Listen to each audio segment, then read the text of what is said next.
Cool. Welcome to, I think this is our sixth meetup, paper discussion meetup for Papers We Love Nairobi. And today we have Kiptoon presenting the raft algorithm for us. It's something I personally find interesting. I haven't had a chance to read the paper, but I am looking forward to this review. And Kiptoon, if you're ready, you can take it away. Okay, thank you. Can you see my screen and can you hear my voice? Yes, on both. Okay, thank you. Welcome to this presentation. I'm going to be talking about raft, the raft algorithm. The paper is in search of an understandable consensus algorithm. This was uh, designed and written by Diego Ongaro and John Osterhout of Stanford University in 2014. Now, just a little bit about me. I'm Daniel Kiptoon. I'm a senior software engineer for Vantage Intellica. Vantage Intellica is a machine intelligence startup that aggregates open source data and changes the way data is consumed by impacting the way analytics is delivered. My interests are in distributed computing, containerization, and automation. Now, the structure of this talk, we're going to go through an introduction, basics of what raft is, and then one of the concepts of raft, that is leader election. Then we have log replication, the safety that is built into the raft algorithm. Then what happens when a follower and candidates fail, and then how do we handle cluster membership changes such as increase in number of servers in the cluster, and then essentially as time goes by the log grows in size. So how does raft handle log compression? And then finally, since this paper was designed to improve the understandability of consensus algorithms, then just a small research on the writers of the paper on what they found out with regards to the understandability of the consensus algorithm. Now, the whole problem that Raft tries to solve is the replicated state machine problem. This is where we have multiple servers that aim to run an identical piece of software and maintain state within all the servers uniformly. So a typical distributed infrastructure is where we have a server that contacts a group. We have a client that contacts a group of servers. Those servers will have logs, and logs are commands that have particular index and they have a particular order, and then they also have a state machine. So typically the raft algorithm is implemented in databases because we need to store the values of different keys, like for example X, Y, and Z. So it might be, think of it like maybe a banking application where someone is withdrawing at different sections and we need to update and add the money that is flowing through that account. So how do we have that consistency of the different keys and values across several machines? And then the raft algorithm is actually built, according to the paper, it serves the same purpose as the Paxos algorithm, but the Paxos algorithm had, and actually the Paxos algorithm was discussed in the earlier Nairobi papers we love. So, and in that one of the problems was that it was rather, according to this paper, it was hard to understand. And then also, all the implementations that claim to be Paxos would always start with Paxos and then drift to something else. So consensus was being based on an unproven algorithm because it was starting with Paxos, but then, which is really proven, but then moves to other kinds of algorithms.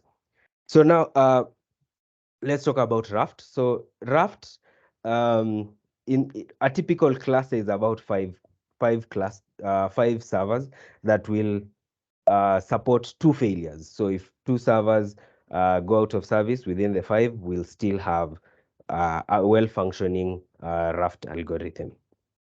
Now, the servers will always be in one of three states. It will either be a follower, a candidate, or a leader. Now, we need to understand, so Raft is built on top of a strong leader. So directions flow from the leader to all the followers. The client only interacts with the leader, and then the leader will replicate the same information to all the followers.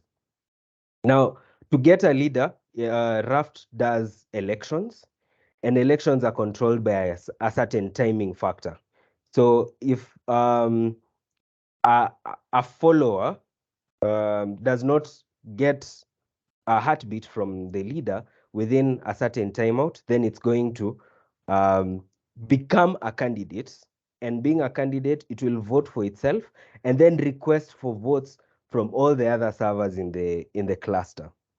So if it gets a majority of the votes from all the servers, it transitions to become a leader.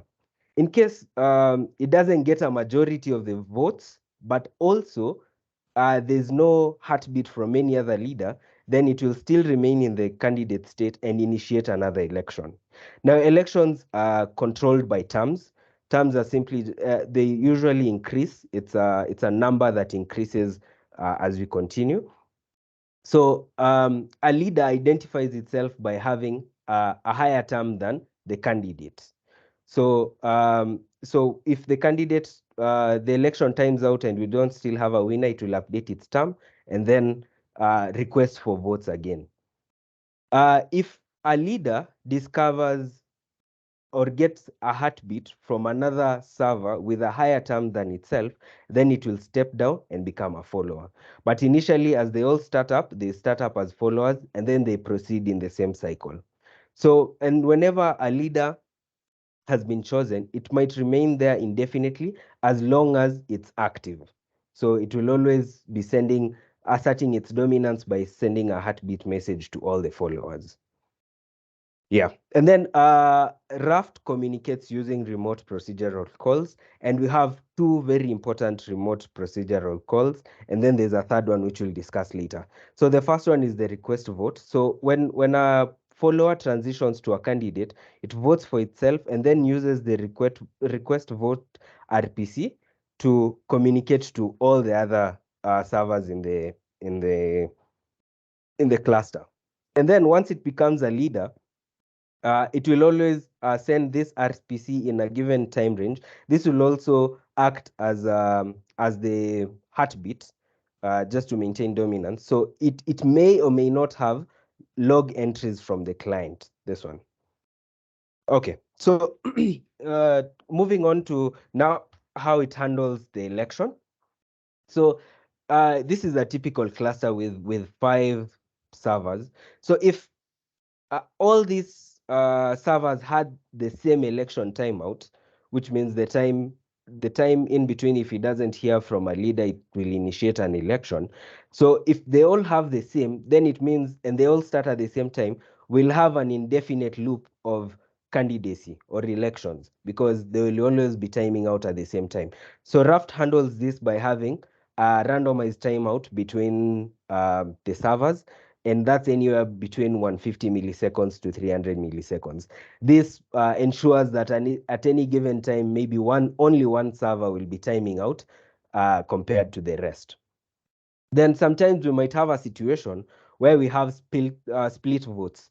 This is a situation where 2 servers will time out at the same time, request for votes on different servers, and then we have a tie-in, especially if we have even number of servers in the cluster, then they all get even votes. If that situation happens, then the election, there's no clear winner because Raft always goes with the majority. So the election will time out, and then another, because of the randomized election timeout, the probability is higher that either the two servers or any other server will time out first, and then we initiate another election.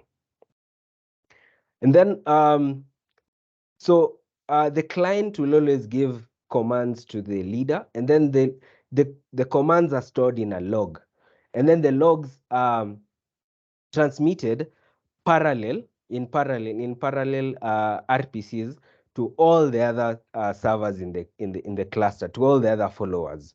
Now, the leader, part of the leader is to always to send and receive responses from the followers. So when the leader sends out a log to all the followers, it also keeps track of how many followers have replicated the same log in their particular in their individual logs. So when a majority of the servers in the cluster have replicated the same entry, then the leader will now commit the particular entry on its state machine, and then send the same command to all the other servers to know that it's safe to replicate the same value. And once a log is committed, no other leader can remove that can remove a value from a log. And then the leader will always, in the future heartbeat, it will always send the index of the last committed entry. So this index will be used by the followers to determine how consistent am I with the leader. So if for example, a follower was down for whatever purposes, and then it came up and it realized it's behind, so it's going to negotiate with the leader until a point where their logs match, and then once their logs match, it will now copy the rest of the logs from the leader. So that's what is called the log matching property. In the log matching property, a particular index in all the logs should have the same value, and if they do have the same value, then it automatically means all the preceding values in the logs are similar to that one. Then there arises a problem in terms of now safety, because any server can ideally become a leader at any particular point in time. So we might have a situation where a server was down for multiple terms, and their logs have been it's very much behind the others. So now if that server comes on and conducts an election, it might become the winner. And then since every the direction flows from the server from the leader to the followers, then if the logs from the leader is behind, it might overwrite the logs of the followers. Now, Raft ensures that we have some form of safety in that. When an election is being conducted, if a server requests for votes from any other server, and then it also sends its last committed entry, and then the followers will compare their own logs to the server log and also the term. So if the term is lower, or the server has a longer log length than the one requesting the vote, then it will refuse. So this property helps us not have leaders that are much behind in terms of the logs. And then yeah, so that's called the leader completeness property that Raft uses to ensure that we always have leaders that have much more consistency. Its log is much more up to date. Then if in case we have two servers that have the same like they're up to date, but one has a longer log length, then that will be the one that will be accepted as the server, or the one that has a higher term. And then in Raft, a leader will indefinitely append entries RPC to all the candidates if the candidate has been known to be unavailable, so that whenever the candidate comes up, it's going to receive that particular entry. And then this RPC is idempotent, which means it won't, the result is the same. It won't affect the underlying, it won't have an effect of overriding the existing infrastructure. Then Raft also asks that the broadcast time, which is the time that it takes to do the RPC, should be much, much less than election timeout, which should be much, much less than the mean time between failure. So this is just the, typically this is a number of days or even years, depending on the server. But then to ensure that we always have elections that start and end, then we have this kind of time limitation. And then Raft also, because we anticipate that at some point the number of servers are either going to increase or decrease, and this affects issues like voting and yeah, it affects voting.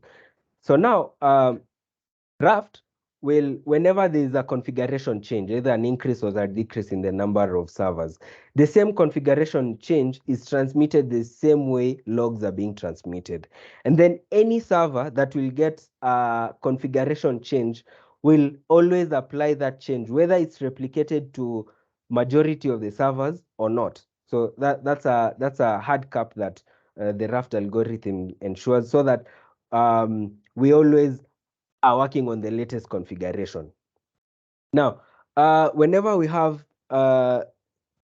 this increase in the number of servers, or yeah, increase in the number of servers, we might get a situation where the servers that have the new configuration are much more than the servers that have the older configuration.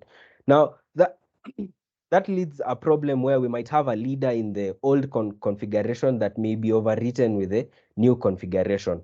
So Raft provides, and also in the new configuration, since they're just servers that are coming in, they might not have the accurate logs because they're just coming in.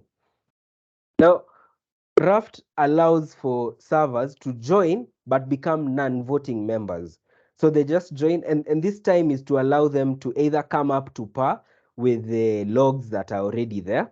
And then after which, if the majority of the servers are in the new configuration, then the old leader will now step down and allow a leader from the new configuration to be chosen. So that's called the joint consensus, where we'll still, from the client, to ensure availability from the client side, the log entries will still be replicated to both the new servers in the new configuration and in the old configuration. And then the servers can be in either configuration, but in the new configuration, they are non-voting members. And then they will always have a majority agreement from both the new configuration and the old configuration. Yeah. Then so as requests are being served from the client over and over again, now this log can quickly grow to unmanageable lengths. And then since sometimes we need to replay the log and understand what happened at different points, so the replaying of the log becomes slow.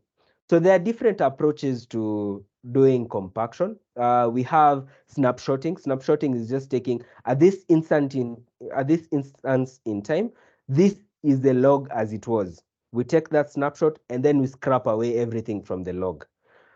The other approaches, such as an incremental, so you can, if you want to maintain, say, a consistent size of seven indexes in the logs, you can, as the new ones are being added, you can remove the older logs.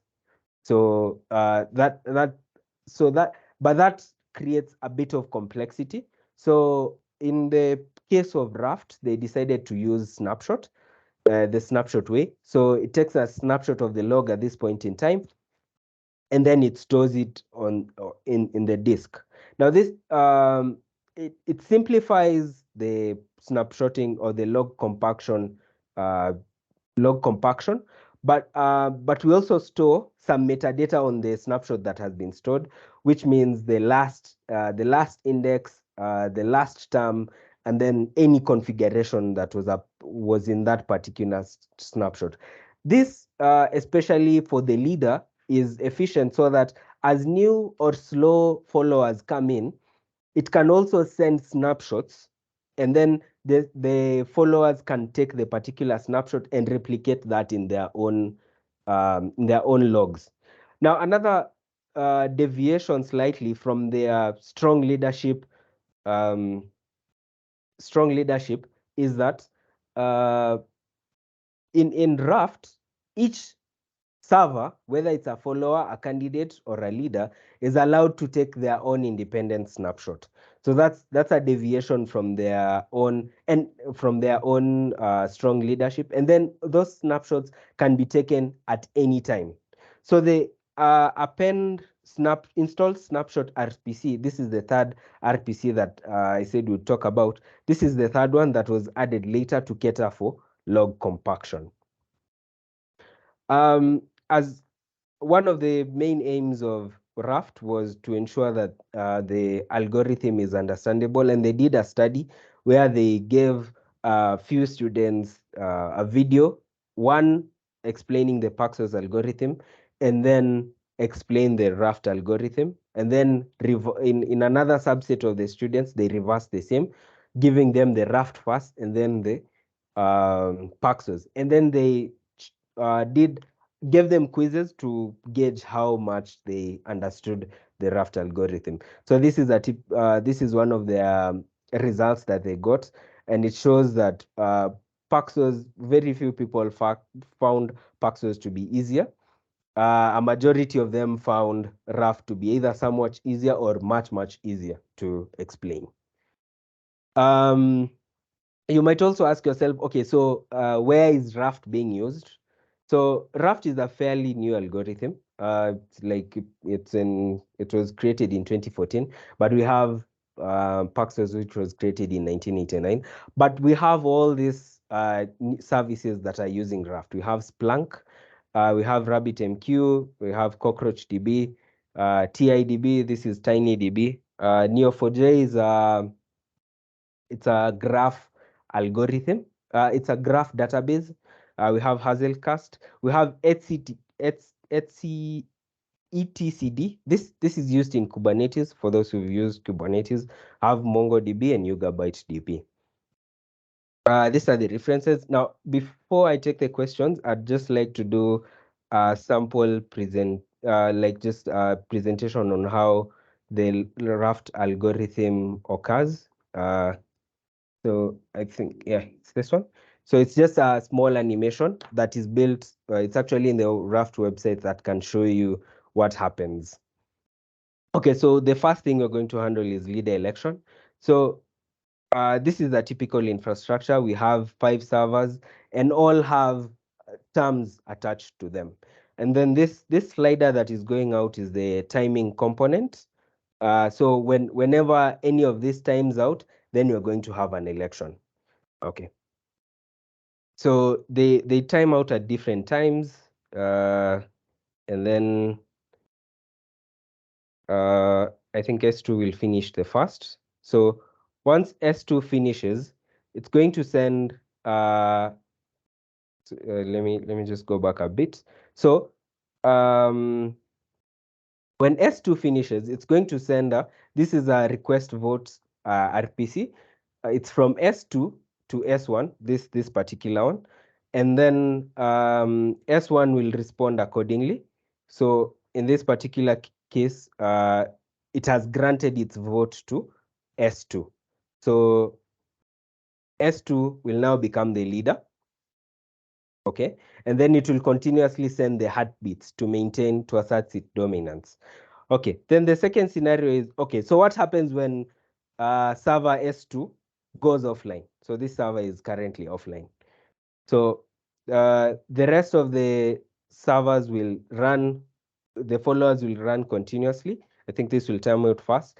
Then after the election timeout has happened and it hasn't heard from the leader, it's going to initiate its own election. Now this is the candidate, and it's going to update its term. Now you see the rest are at 2 and its term is at 3, and then it's requesting for votes. So if the others respond accordingly, now it's going to become the leader. Okay. And then as we move on, we're going to, this is a scenario for split votes. So this is where we have, say, even number of servers, and then the two particular servers time out at the same time. Okay, so I think S5 and S1 will time out at the same time. They do, and they initiate an election. Now we have only 2 servers. So this S4 will tell S5, I've already voted and my vote has gone to S1. And S4 will tell S1, I have already voted and my vote goes to S5. So there's no clear leader in this particular scenario. So what will happen here is that this term will end without a leader. S2 is offline. So this term will end without a leader. And then another server possibly has now timed out and then increased its term and then is now the leader. Okay. Also to simulate how log replication works. So in this particular case, S1 is the leader and S1 has received this log entries from the client. So we'll see how it's going to, and then these other servers are offline, S5, S4, and S3. So we'll see how it replicates the same log to S2. So so it's adding the logs to S2 as we go on. So yeah, yep. Okay.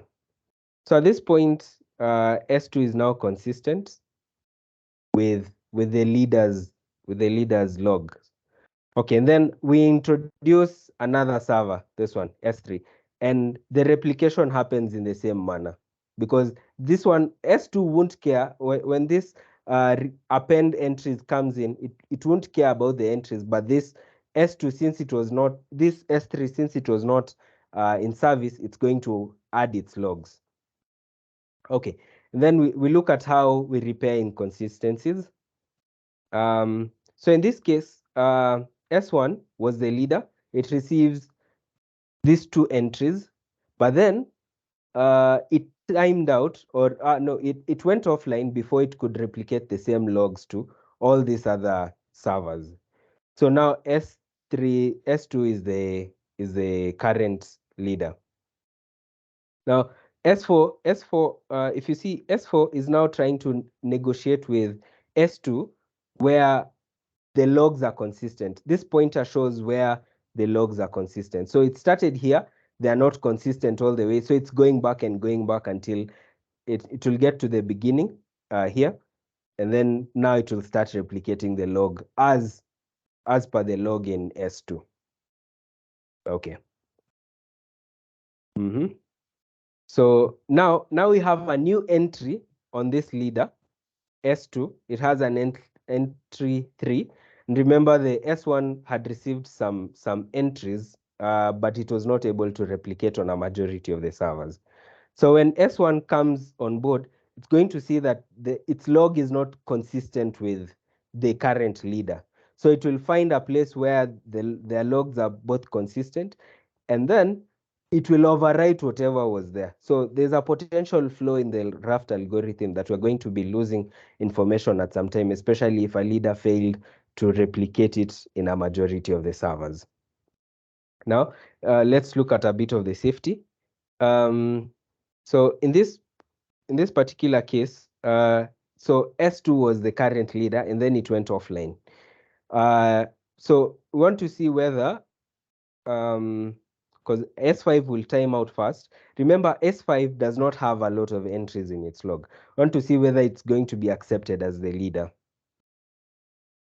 So it will request for votes on this other, And then it also sends its last log index, and this is what is going to be used as determinants for these other followers on whether they are going to grant their votes to these particular servers or not. Okay, so the votes from the followers that are there are not granted, because they'll check against their own logs and realize that this server is far much behind, and then they won't grant it the vote. So, and then another leader comes in, and then now S5 will go on and now replicate its entries according to the current leader. So as you can see, it will negotiate for where it's consistent, up to where it's consistent, and then it will start now adding entries to its logs.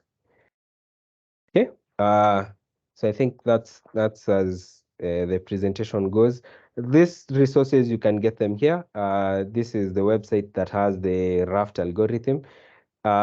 This is a pre-configured replay of the system that I was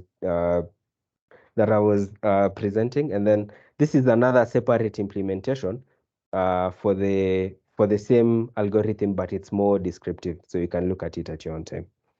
Thank you.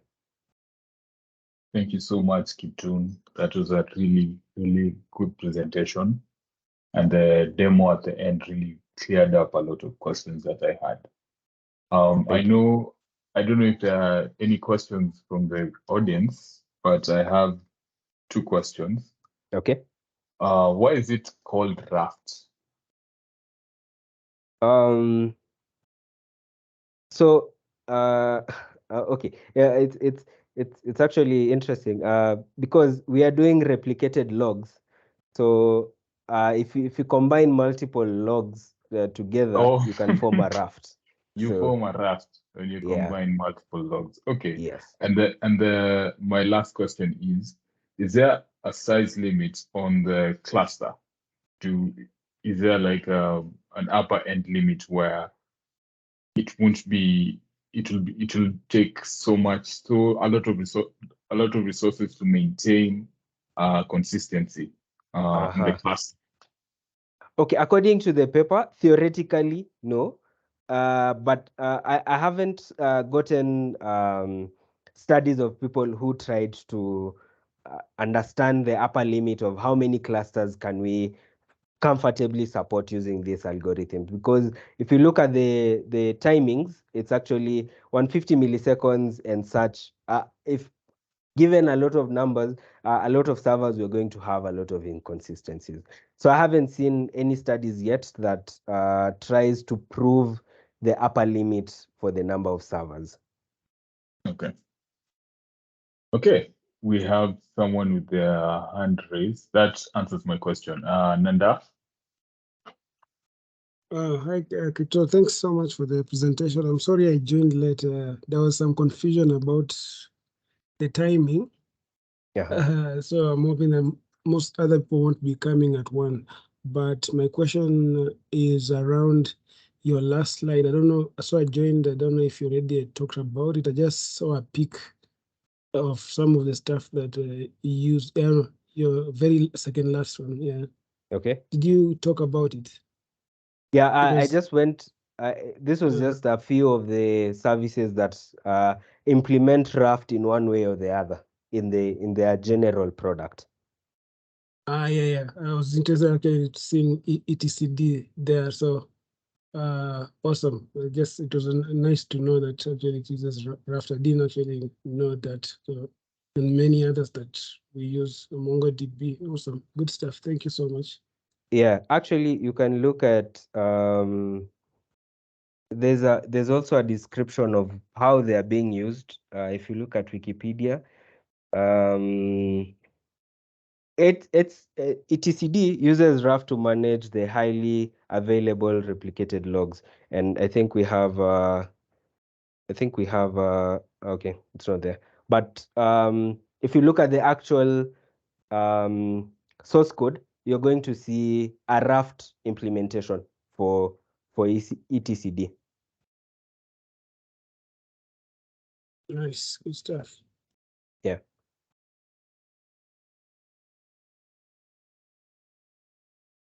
And also it's good to know about the pan, that Raft is the many logged. Oh yeah. Yeah, so etcd has a Raft implementation. I can't seem to trace it right now. Yeah.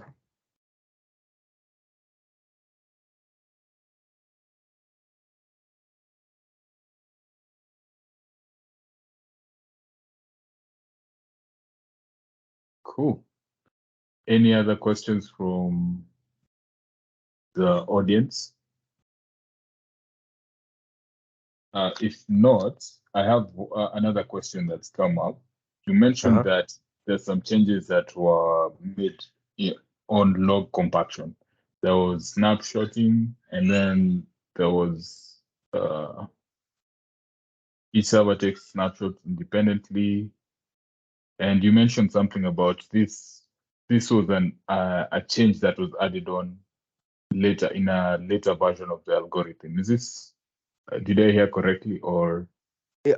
Okay, so yeah, to be let me correct that statement. So for this particular implementation, this snapshot was the installed snapshot was, as they were coming up with the algorithm, they had to decide for it at some point. But the correct, I think I made that statement wrongly, is that what they showed for this study, for the study with the students, they didn't include this log compaction. They did not include that log compaction in the study for this one. So this was added later on. Okay. And in the same vein, have there been any studies on newer security impact for this algorithm?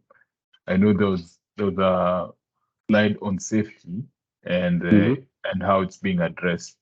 Are there any new ones that have come up as more people have implemented this algorithm?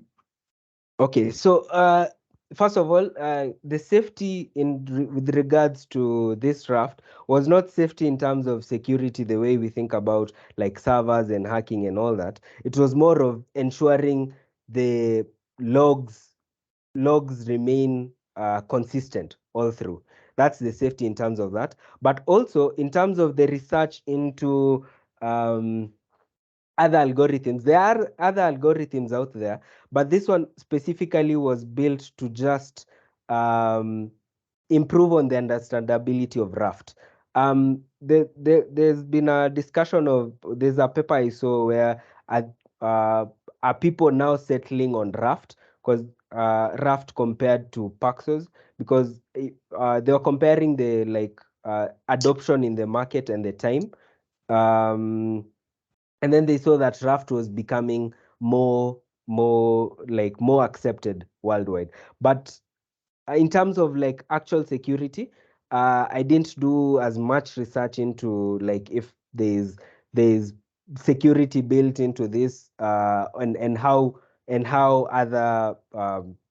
other people have improved on the same algorithm. So that's maybe a point I can take up and then give a follow-up research on now the future of the Raft algorithm. Okay, cool. Alois has a question, has his hand raised. You can unmute. Yes, thanks for the presentation, Daniel. My question is, what are some of the pain points that people have realized in real world implementations of Raft? So one that really comes out is like I showed in the presentation, where there is no safety mechanisms. For example, we had this server at some point, it had entries that were not replicated on the other servers, yet there are still client requests at the end of the day. And then because that server went offline, and then another server took over, which didn't have those logs, and then it ended up overwriting the particular logs for the server that had already received requests from the client. So that's a pain point. Although ideally they made a bet with this Raft, the bet the bet was that in the best case scenario, we are probably going to experience very few failures. So that scenario would not come up. But in the actual implementation reality, that's one of the things that is going to come up. And there are no safety measures. Other algorithms have safety measures where the client can periodically reconcile its logs with the current, or rather the sequence of events. It can reconcile that with the current leader. So Raft, because they wanted to have an easy algorithm, and in terms of understanding also and the implementation, so they didn't add that particular point in time, that particular point where we can have servers reconciling with the clients at some point. So that's one particular implementation problem that has occurred with the Raft algorithm. And what happens in that case? And as you answer that, I have another question. What happens in the case of a partition? For example, S4 and S5 are partitioned from S1, S2, and S3. So S5 can still talk to S4. So I think they hold an election. S2 and S3 and S1 and S2 and S3 can also still talk, but they cannot talk to the other two. So I'm assuming now there are two elections currently going. Yeah. So yes, and where does the client send requests? Okay, so that's another problem that I saw in the running of this application. We might have a situation where these two are partitioned. They are on their own network, and then these other three operate on their own network. And the Raft algorithm, because of the way it was built, this would still communicate with S5. It will still communicate. S5 will still be its leader. It will still do the heartbeats, but and ideally how a client communicates with the clusters is it will first of all find any server that is in the cluster, and then tries to communicate with it. All these servers that are in the cluster know who the leader is, so they will redirect the client to the leader. So that's to answer the second question: how does it know which is the leader? It will always be redirected to the leader. Now, in the case where we have a network partition, these two servers will still communicate as though nothing has happened, as though there are only two servers in the cluster, and these three will still communicate as though there is no network partition. But and now at this point, now whichever network partition that the client will talk to, that's it will know the leader from there. But then it might be this, it might be this one. We don't know beforehand. But what will happen is when the network partition is removed and then all these servers come into being, whichever server will have, so all of a sudden, S5 and S1 will realize that, okay, there's another server. So whichever server will have the higher term, higher election term, will rule over the one that has a lower election term. And also, if one of these servers realizes that there's a server with a higher term, it will step down. So, but there is a slight possibility, or there is a possibility that we'll lose some values, because if the client was talking to this network partition and not this other one, then we are going to lose data. But whichever will take after will be king. It will replicate its log to the other one and overwrite in that case. Does that answer your question? Both questions? Yes, that does. So basically, the algorithm accepts the fact that we can lose data. Yes.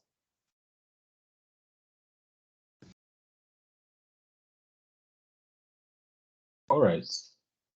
Thank you for that. Are there any additional questions? If not, we're almost at time. Thank you so much, Kiptoon, for this presentation. Really appreciate it. and also making the time to be here with us.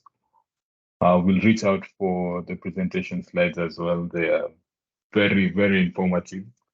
If you're okay to share that. Yeah, sure. Thank you so much. At this juncture, I'll just let you know that this video will be available on our YouTube channel. We'll share that on the our LinkedIn group. And we have our next paper discussion on the 2nd of May. This is going to be around the magic behind Gboard, understanding how Gboard works using fast multi-language LSTM-based online handwriting recognition. That's a mouthful, but let's meet up on 2nd May and understand that. So thank you so much, everyone, for joining in. This has been an amazing presentation. Again, thank you so much. Nanda, you had something to say? Just a quick one. Maybe I'll just say that we'll move it to 12. Huh? I think looks like 12 is a good time for most people. So it was 1, but we're going to move it to 12. Yeah, we'll move it to 12. We'll update the events on LinkedIn as well to match this. Just right now. Okay, sure. Yeah. Thank you. All right. That's the end of it. Have a good afternoon.